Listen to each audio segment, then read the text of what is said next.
You know, Super Smash Bros. Has an alright roster, but I also think it's poorly aged in some significant ways.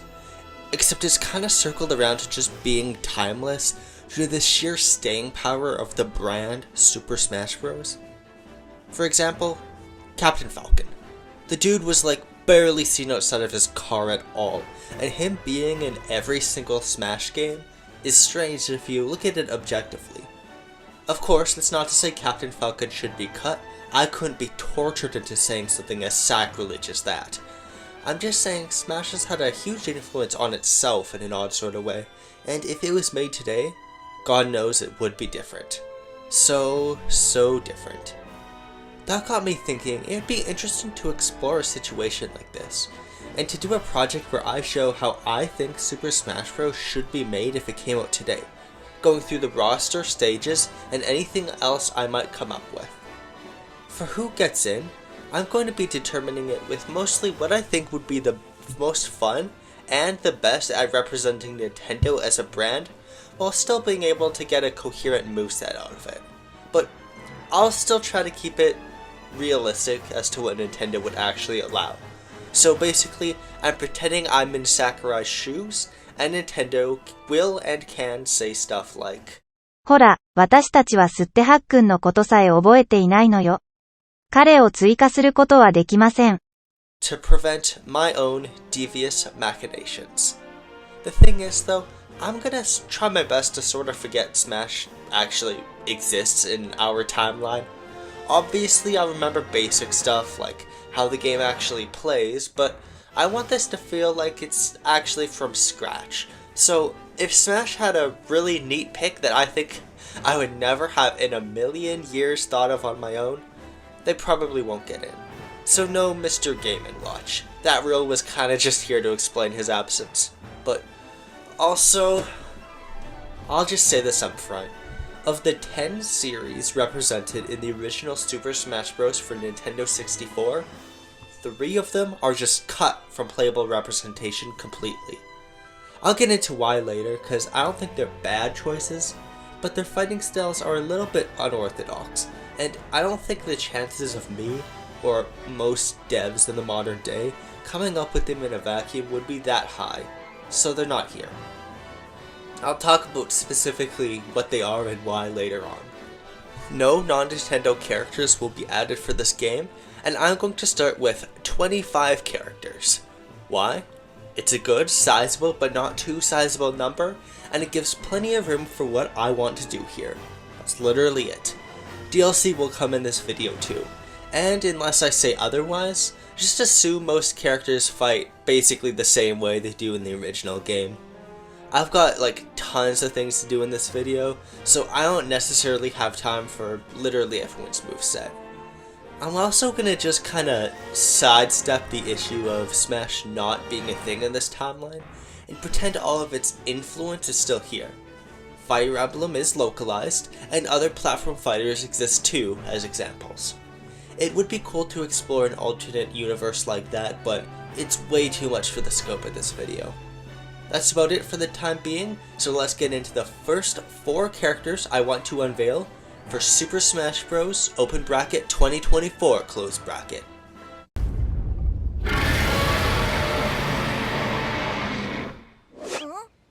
Come on!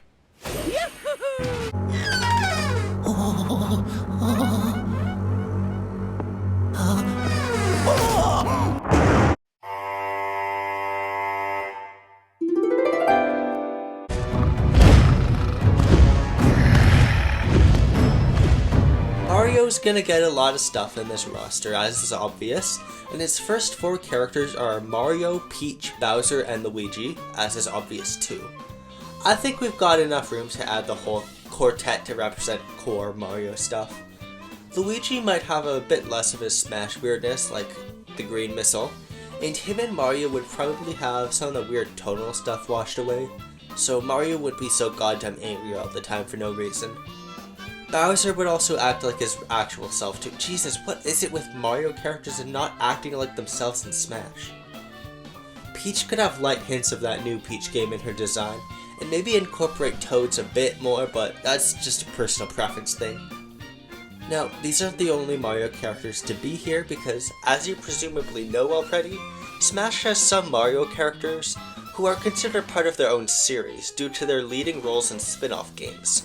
So they are Mario characters, but they're not counted as Mario series characters. Well, one actually did debut in... You know what, I'm ignoring Donkey Kong. Here we are. Here we go! Trivial tasks have you down in the dumps. Do you want an iconic character in your fighting game? Then have we got the solution for you? It's the Wario Character.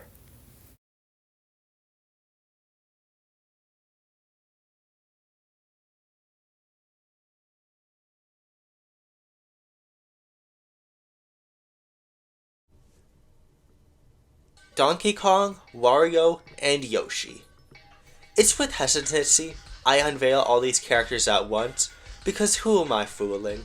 Obviously people are gonna see them as Mario characters first and foremost once they come out. And that gives Mario 7 characters, more than twice the amount of the next highest series. But, like, I just kinda felt like doing it that way, you know? I probably should have cut Wario and or Yoshi, but I couldn't bring myself to do it when they're all so iconic.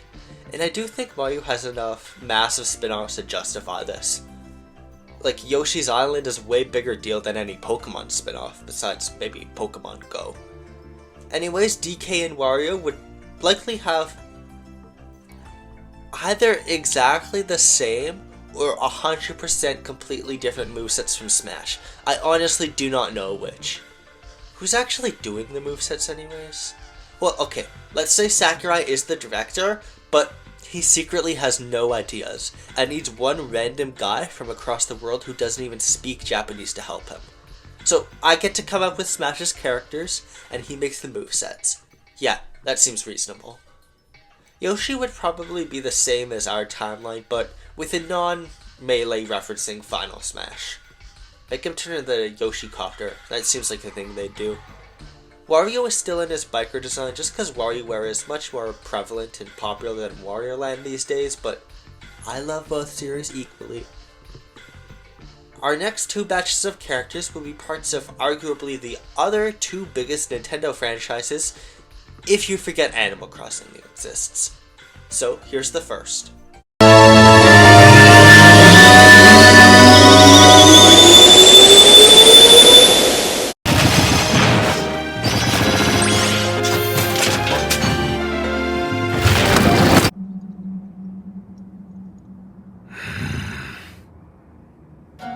So brute force will not be enough. Yep, the Triforce holders are here, and probably the biggest decision I had to make in this regard was, well, which ones? The characters have designs that have changed up a lot, meaning I have to pick one Link, one Zelda, and one Ganondorf.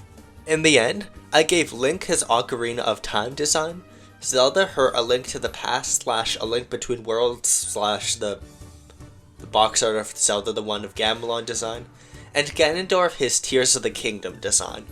For Link and Zelda, I feel those designs are iconic and classic enough, while still being true to what their designs are roughly still looking like now in new games. Ganondorf's design is Tears of the Kingdom, because I actually don't have too many characters in this roster directly referencing games that have recently came out at the time of recording. So he could be a good pick while not really being a shill pick. His Tears of the Kingdom fight just lends itself quite well to a moveset, and we don't exactly have a Captain Falcon for Ganondorf to literally take all his moves from. I can see his second phase form being a sort of comeback mechanic, and his final smash being that dragon. He'd probably be a pretty high level character, who's less approachable to newer players, but still effective once you figure him out. Oh yeah, Captain Falcon isn't in, but you probably could have guessed that by now. The second batch I was talking about is here.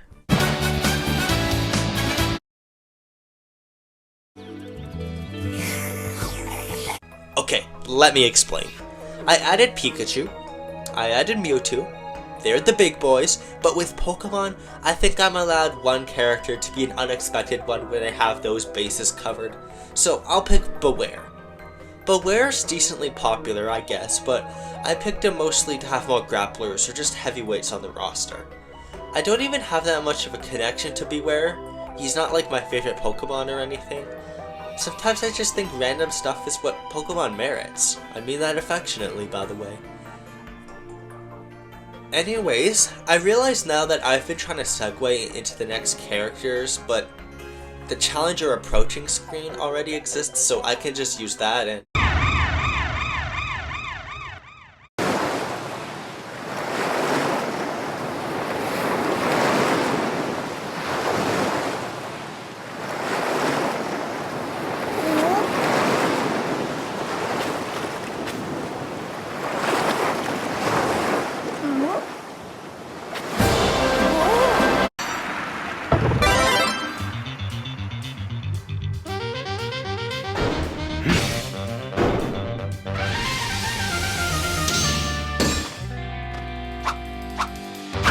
Yeah, Kirby is self-explanatory, but I think the series is at the size where I could only really add one more in this roster, so I chose Meta Knight instead of Brawl's Meta Knight King Dedede double feature, simply because I think his moveset is more interesting, even though Dedede was my Brawl main, and his cool anti-hero thing sets him apart from most villains on the roster. Something Dedede doesn't really have when Bowser and Wario are already here. I actually found the debate on if Meta Knight or Dedede should be in Smash first really interesting, cause Dedede was considered for Smash 64, but Meta Knight was actually added first in Brawl, and fan games like Smash Flash 2 have Meta Knight but not Dedede. So it's not really known what they'd do if they had to pick just one. I'm leaning towards Meta Knight, as you can presumably tell, but I'm not opposed to adding the King either. I just prefer Meta Knight.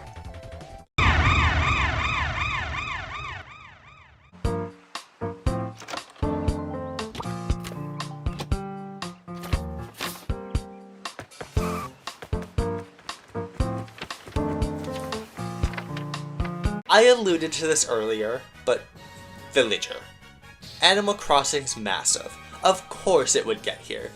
There's a chance they might not have him, just because they might not have as many unconventional ideas for Smash's first release.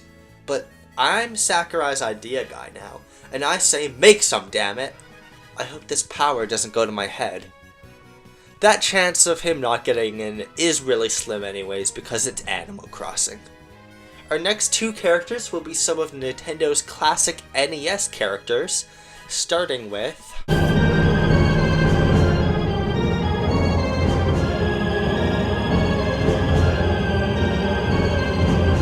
By NES characters, I mean like they debuted on the NES. So, Samus would honestly be kind of a sleeper pick, which sounds really weird to say, but Metroid is still more than big enough to be critically loved to stay in this game.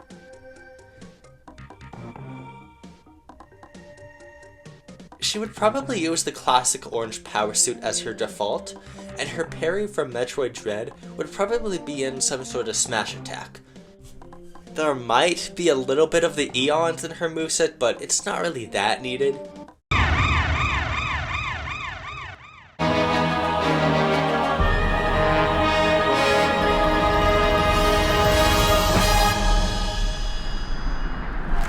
Sorry to keep you waiting!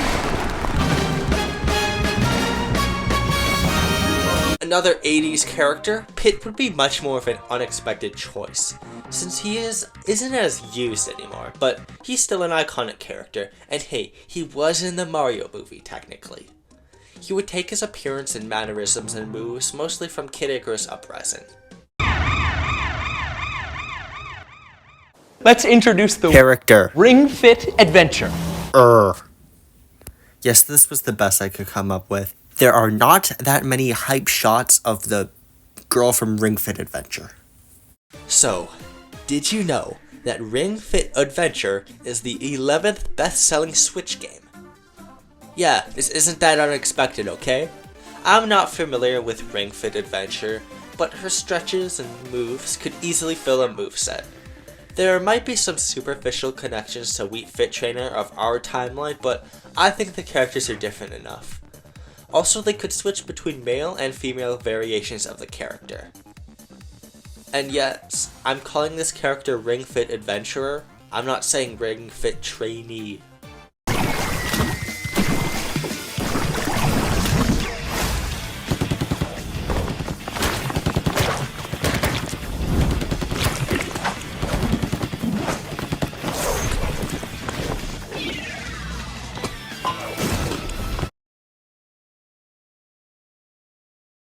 Yeah, Splatoon.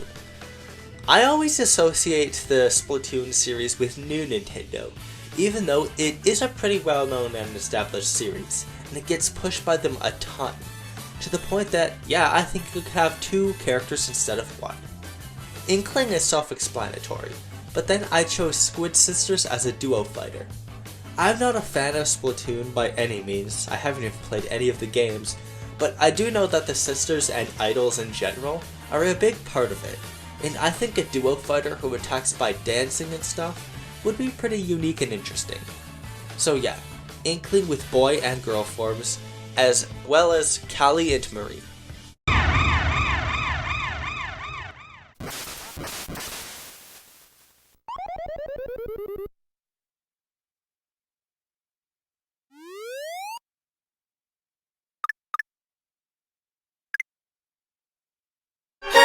Okay, Duck Hunt might be reaching a little bit towards I'm adding them because they're in Smash already, but Duck Hunt was still like one of the most well-known things on NES ever. I think he's a natural pick, and some more unorthodox characters could be appreciated. He would probably still be a composite fighter representing Nintendo's NES light gun games, or at least the ones they want to acknowledge. Sorry about that, gumshoe.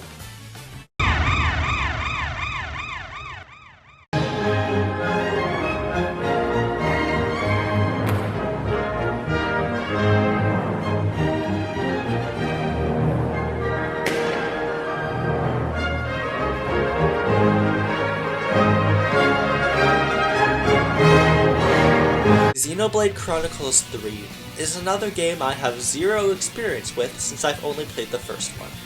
But, I don't know, I just think he looks cool and he's a good character from what I've seen of him. Xenoblade Chronicles is a pretty big Rising Star series, and again, from what I've heard, Xenoblade 3 is essentially the pinnacle of a 25-year series, and it's probably going to be super iconic in the future. Sorry for not adding Shulk from the game I actually played, I guess. Next character is another one of Nintendo's more realistic RPG characters. I mean, realistic used loosely. Right. Time to... Haha, Fire Emblem fighting game. Smash certainly has a lot of Fire Emblem characters, that's certainly a funny joke. Anyways, Robin uses magic, setting him apart from the other main characters and sword fighters, but he also has a sword, representing more aspects of Fire Emblem's gameplay. Robin's also an avatar character, but they have enough of an actual personality to at least be interesting. Robin can use her male and female forms, but I also do hope, since there's only one Fire Emblem character, that more of Robin's appearance and hair can be customized in the way it is in Fire Emblem Awakening. And now, the final character I'm adding to the base game.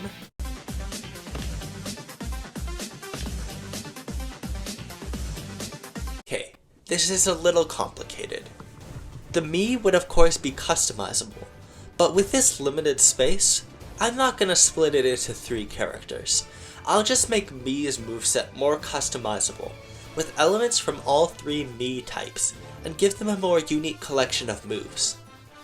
Now, some people would probably want Mii to have a moveset based on Wii Sports, and I would probably reference that a bit, but at the same time I think an entirely Wii Sports based moveset kind of removes some of the allure of their customizability aspect, when they're so heavily inspired by one game the Miis happen to be in. I wanted to prioritize the concept of Miis and their customizability, not necessarily the games themselves. Of course, I will put in some references to Wii Sports later, but literally having Mii Sports Dude isn't as appealing to me. So that does it for our base game roster, but I am also going to do stages. For this game, I'm going to take the Nickelodeon All-Star Brawl approach, and have the exact same amount of stages as characters, with one stage per each character. Similarly to NASB, I'm also going to try and prioritize variety in these stages. Instead of trying to add the most representative of each game, I'll add stages that are iconic, but also give plenty of new, different types of locations. Because to be honest, I think Smash could do some more work to that, but that's just my opinion. Another thing to note is music. I'm going to do a little twist on the format for music. Instead of the massive song lists from each series, I'm going to add exactly 4 songs per stage. These songs being tied to the locations, or just songs that are iconic to the series at all. I'm imagining these would all be remixes, hence the short amount of songs for each one. Although, that's 25 characters and 4 songs, that adds up pretty quickly, do the math. Oh wait, 4 times 25, that's 100. God, I love numbers like that, that's so satisfying. I also might choose some songs that aren't necessarily from one series to one stage. Stuff like Wii Fit in Ring Fit, or a Mario spin-off stage having a song from a mainline entry. Just stuff like that. I'll go over these quickly and maybe a brief explanation, so here we go. Mario stage is Good Day Galaxy, based on the first level of Super Mario Galaxy. Basically a more complicated version of our Super Mario Galaxy stage. Then Luigi's is Luigi's Mansion, and Peach and Bowser get Peach's Castle and Bowser's Castle respectively. Luigi's Mansion is similar to the already existing stage, and maybe Peach's Castle could be as well. Bowser's Castle was never actually in Smash though, so maybe it can take inspiration from the thousands of fan-made ideas for this stage, because why is Bowser's Castle not in Smash? Donkey Kong stage is Minecart Madness, which would be on the rail tracks with minecarts as obstacles. Wario's is Penny's Lab, which is essentially the same gimmick as WarioWare Inc., but based on the minigames from WarioWare Get It Together. I was considering making it based on WarioWare Move It, the actual most recent Wario game, but that might be a bit weird to do since the game uses motion controls. Yoshi's stage is Caverns, based on the underground levels from Yoshi's Island, and yes, this is where we get to add the underground Mario song. For Link, Zelda, and Ganondorf, my stages are Lon Lon Ranch, Temple of Time, based on its appearance in Tears of the Kingdom, and Gerudo Valley, based on Ocarina of Time. Then, for Pikachu, Mewtwo, and Beware, I'll add Safari Zone, Pokemon Stadium, likely with more inspiration taken from the actual Pokemon Stadium series this time, and Aether Paradise. I'm adding Dragaux Stadium as the Ring Fit stage, and Skyworld to represent Kid Icarus. Skyworld would probably have some of the side-scrolling or just be more representative of Uprising's flying stages and all that. I'm also adding Lower Brinstar as Samus' stage. As I said, I'm not the biggest Splatoon guy, so I added Moray Towers the exact same way it is in our timeline. And then for Squid Sisters, I guess I should add some stage or something, so some stage. So after some cursory research, Starfish main stage shall be added. If you're a Splatoon fan and have a better idea for a stage, too bad, nerd, I don't care. Love you guys. I'm gonna add Mystery Island to represent Animal Crossing. It would be a randomly generated and have maybe breakable trees and of course a day-night cycle. And scorpions and spiders as obstacles at night.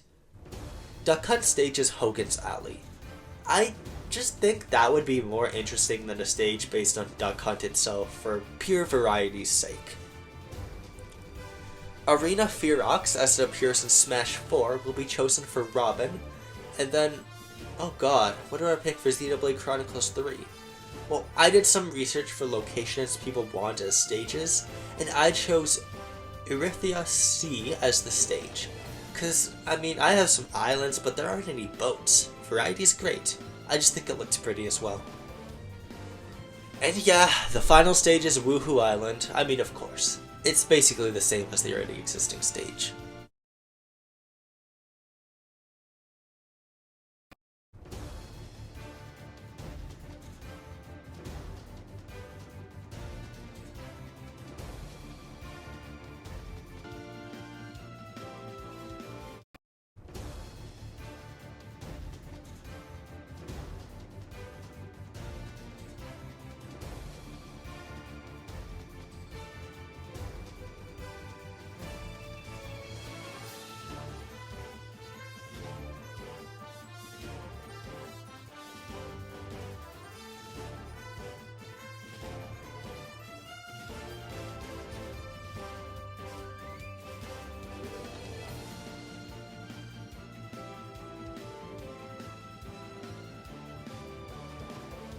Dr. Kawashima from Brain Age, Zip from Flink Smash, and Springman from ARMS.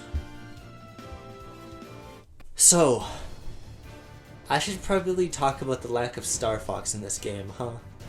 While Star Fox is bigger than some of the other things I'll add later on, Fox's actual moveset in Smash, it just makes up a lot of stuff, which kind of makes it a bit weird. Fox does get some outside the R-Wing time, but look me in the eye and tell me you want Fox's moveset to be based on Star Fox Adventures.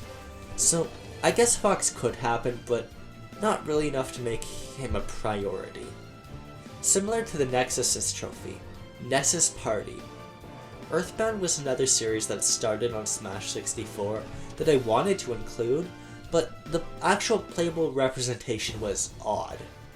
Ness's Smash moveset isn't that representative of what he actually does. It never was. Most of his moves aren't even usable by him, and it's not a thing modern Smash games would really do anymore. I considered Paula or someone who uses more PSI, but Father 3's lack of localization makes me not really want to add them, and it's kind of complicated, so Earthbound wasn't prioritized. Instead, his whole party is here.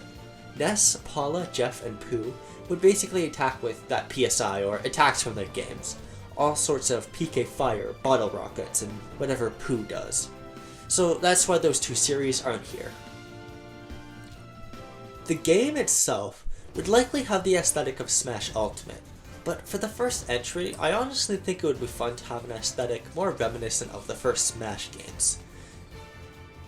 The first Smash game, and its sort of wrestling aesthetic. It always just resonated with me a lot more, but that's personal preference, and probably not what Nintendo would actually do. Same more or less goes for any extra modes or content. Classic mode will certainly be a thing, Master Hand would probably be the boss, maybe trophies would return, maybe the fighting polygon team would come back, maybe there's an adventure mode. Honestly, any of these things are probably just down to preference, and I would prefer to just stay on the roster, because I don't think this part is really that original or different from our Smash at all. I'm kind of rambling, so I will just say this is probably going to be a pretty basic Smash game, modes and extra things wise, and the stuff we have seen almost certainly would exist in this game already, so sorry for not knowing exactly everything about this hypothetical game. I'm actually considering a second video about if Smash started today, themed more around gaming all-stars, and really what my own personal approach to this series would be, so kind of like if I made a fan game. So do keep an eye out for that if I ever do it. Now that that's all done, let's get into the DLC, shall we? I'm going to be taking an ultimate approach, and having 2 DLC passes, made up of 5 characters each. So, let's start with the first character.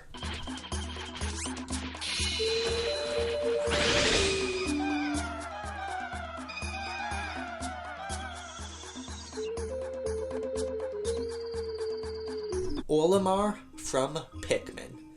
After the release of Pikmin 4, I see the series memed on and referenced a ton, and also getting a lot more love, so I think it's a great candidate for a character in this game. and I did even have a Pikmin assist trophy in the base game. Olimar would probably be the same as he is in our timeline gimmick-wise, but with different types of Pikmin found later on in the series and his moveset as well. I also want to talk about Echo Fighters. Olimar's Echo is Elf, except, well, it's not really his Echo Fighter because they're stupid and made it an alternate costume for some reason. I have some ideas for Echo Fighters, but I think I'll just not have them in this first game. Since it's Smash's first title, they might not have the monumental amounts of hype quite yet, and no real reason to squeeze in as many characters as possible. I do really like the idea of Echo Fighters though, and would absolutely add some in a sequel. Olimar's stage is Valley of Repose, based on Pikmin 2, and that's basically just because I wanted a snowy location. If there's no one to ride in it. Relax, Siren. Wake Saki. You've put their faith in us. We must try to help the others. Yeah, so we are already at the most unlikely character I put here so far. Saki is the main character of Sin and Punishment, which only got 2 entries on N64 and Wii, but it's still a massive cult classic, and has an art style that would be very unique in Smash. I also thought of adding some more human-like characters, so I ended up picking him. Nintendo has acknowledged Sin and Punishment's cult classic success in the West, at least by adding the game as one of the very first things on N64 Online, and on Virtual Console for Wii, but to be honest, most of this was just because I liked the game. Saki's stage would be Saki's Dream, a side-scrolling level based around the iconic and beautiful first level of Sin and Punishment, with enemies all around. Iran is also a pretty good candidate for an Echo Fighter if this game were to ever get a sequel. I can't say though if I would make a sequel to this video. I'm only making that when Nintendo's next console is the thing.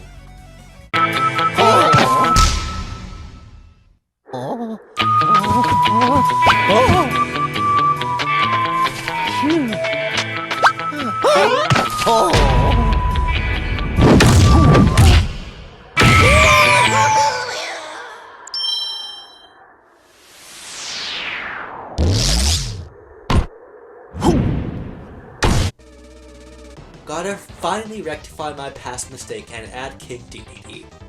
3 characters might be a bit much for Kirby at the moment, but Kirby, Meta Knight, and Dedede are such a perfect trio, I want to preserve it. His stage would be Fountain of Dreams, probably looking more like it does in the actual games besides the Melee stage unfortunately, since when that stage was added, the location had a bit less to work with. The next 2 characters in this pass all come from existing series in the game already, with my next choice being... I thought as much. I also do not wish to die. And yet... there is no other choice. You must join Smash. Just stop. Huh? Oh my god. Join Smash Brothers already! What in the world are you waiting for? Now, I did tell you guys the reason Robin was chosen was mostly because he's an Avatar character who actually has a personality. Byleth does not have a personality. That's not an insult, it's an actual character element. So I considered adding Edelgard to represent Fire Emblem's newest mainline entry, Fire Emblem of 3 Houses. But I went with Byleth instead, and it's literally just because Robin already has white hair. That's it. Anyways, Byleth can fight like they do in our timeline, with lances and bows and all sorts of weapon types from across the series, to showcase different parts of the series. That said, I'm not sure if Byleth's directional gimmick they have in Ultimate, with the axe being down attacks, lance being side attacks, bow being neutral, and sword being up, would still be here or not, because Byleth's reveal trailer does make it seem like that was added to, in response to there being too many sword fighter complaints, and basically every other Fighter's Past character had that weird type of gimmick as well. Also, wait, does Fire Emblem Engage count as a mainline title? I mean, Fire Emblem fans count Gaiden as a mainline entry, when that word literally means side story, so... sorry guys, I don't think you're much of an authority on this. Byleth's stage is Garreg Mog Monastery, with the same traveling properties as our timeline. And finally, the last character of our pass.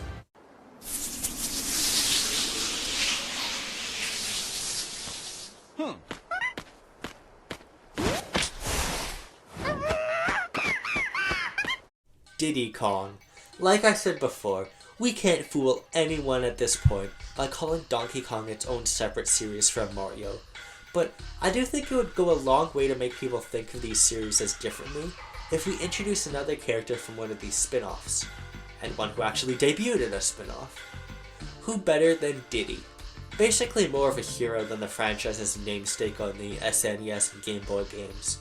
I thought about making him a duo fighter with Dixie Kong as well, but I thought it might be better just to have him stand out on his own a little more. His stage is Big Ape City, which is essentially a composite of the Donkey Kong Land stage, as well as Mario Odyssey's Metro Kingdom and the arcade and Game Boy Donkey Kongs, maybe even with a little bit of Wrecking Crew mixed in. And that's the final character of Fighters Pass 1. Now, since we're basically following the ultimate model, of course there's another part to follow, and that is the pre-order bonus character. I didn't plan this at all, but the idea just randomly came to me in a dream. Instead of Piranha Plant, my choice for a pre-order bonus character is a Bokoblin from The Legend of Zelda, specifically Breath of the Wild.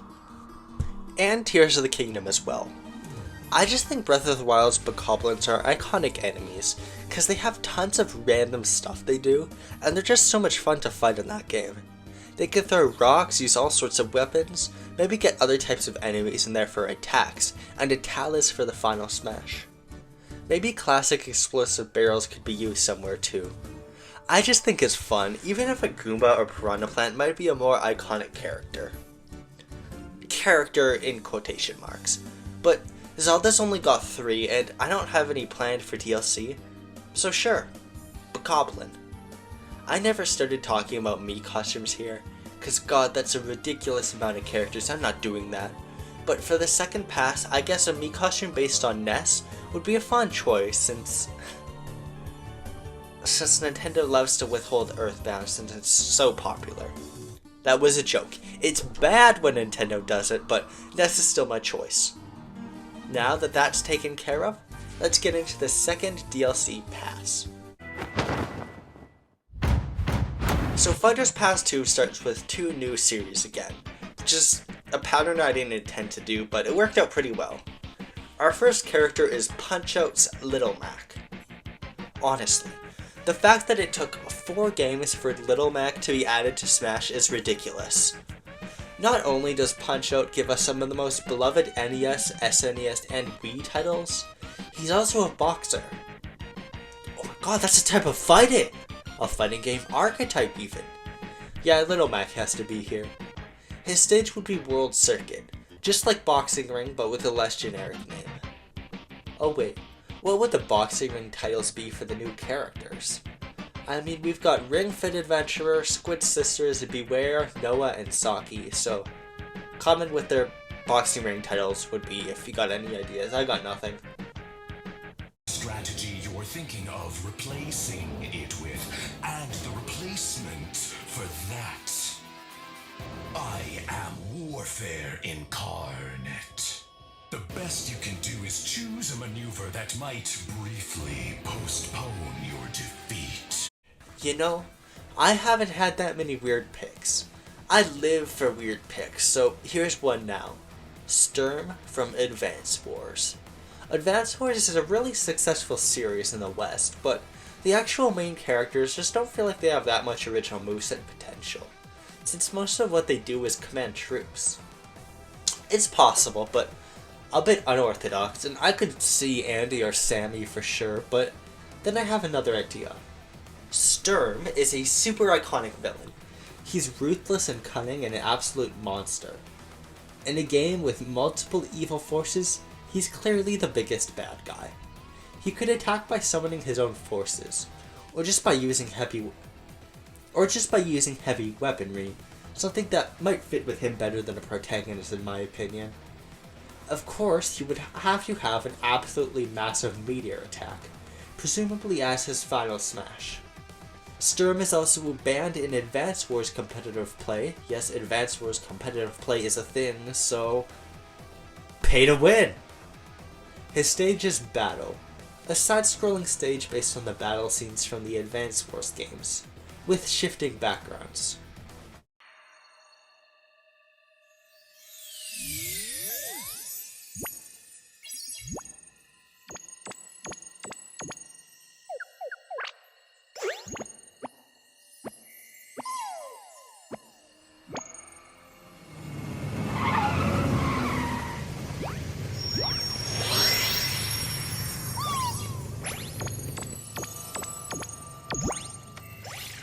So I said all that stuff about Mario getting a lot of characters, but all the series with 3 characters now technically got a second, so I'm giving it another with Rosalina.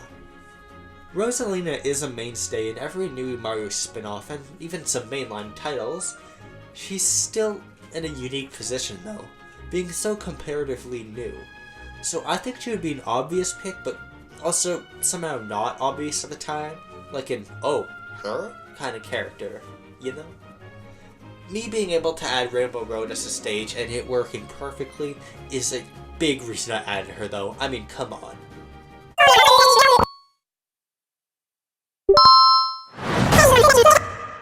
Isabelle from Animal Crossing is another character that's a bit of a crowd pleaser. Her appeal is mostly because she's cute and well known, not really a hype character from a cult classic series like Sturm or Saki, but Animal Crossing only having 1 character when Mario's getting 5 at this point sticks out a bit, and since Isabelle was actually added, she's a good pick. You might question her being DLC, since her moveset isn't too different from Villagers, and that's a good point, but I have to say, their movesets are way different than you probably remember. Her stage is Toy Day, based on the holiday from this series, just to keep it different from, say, Mystery Island. And while the snowy stage is already in DLC, it isn't festive, now is it? And with that, we are at our final DLC character, and the final character yet. Yeah, we're finally here. It's not a wacky character by any means, but it still is the most popular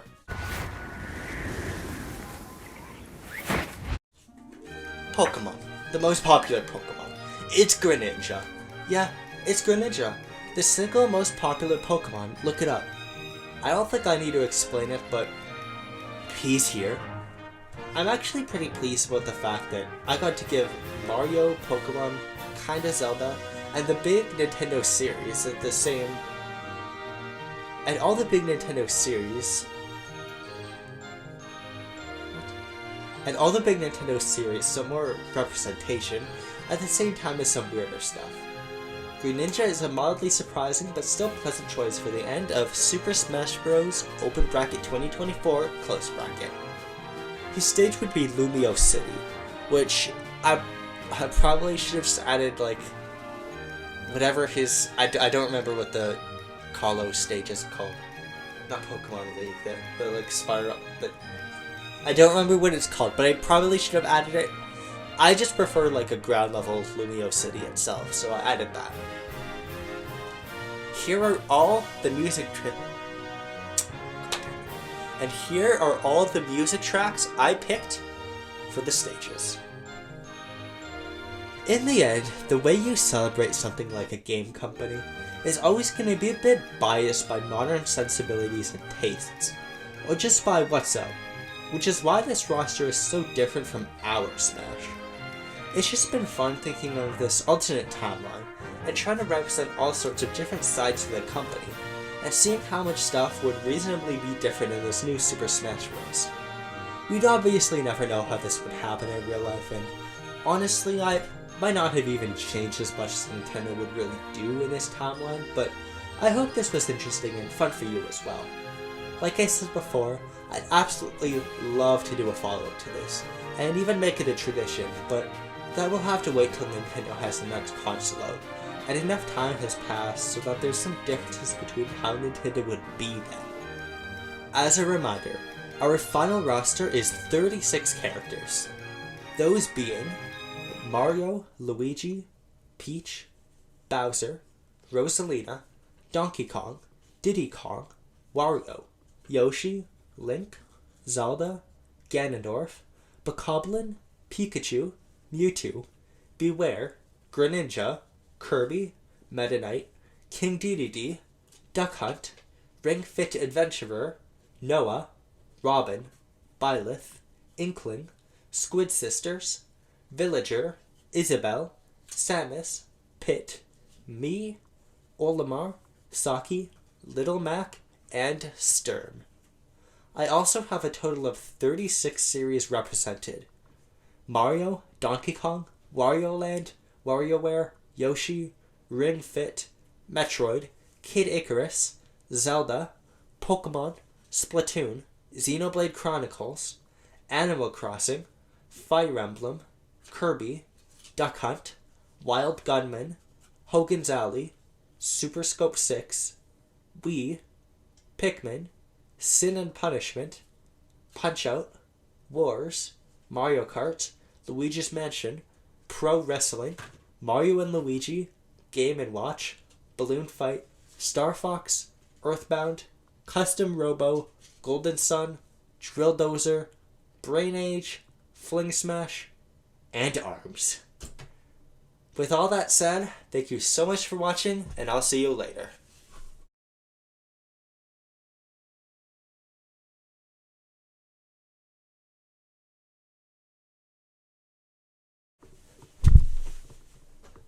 If you're still watching, I just wanted to say this was actually my first video where I'm recording this with a real-ass microphone. I just always wanted to have a video where I go super close to the microphone and make people uncomfortable. Yeah.